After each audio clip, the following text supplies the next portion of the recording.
So the purpose of this project is to create a smart gate system for cars to go in and out without being manually operated. Materials used is the Arduino Uno, ultrasonic sensor, a servo motor, Lego base plate, wires, and a battery unit, and a breadboard.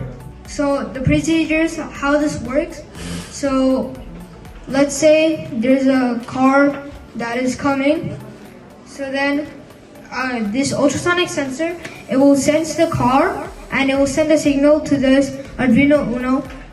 The Arduino Uno will use the code which I've already uploaded, and then it can send a signal to the servo motor. The servo motor will open the gate and the car can go through. After some time, the gate will close.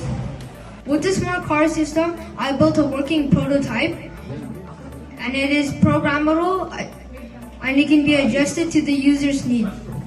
While doing this project, I learned about people who are in need and the issues that they are facing. I have learned more about the sensors and programming and robotics. Thank you.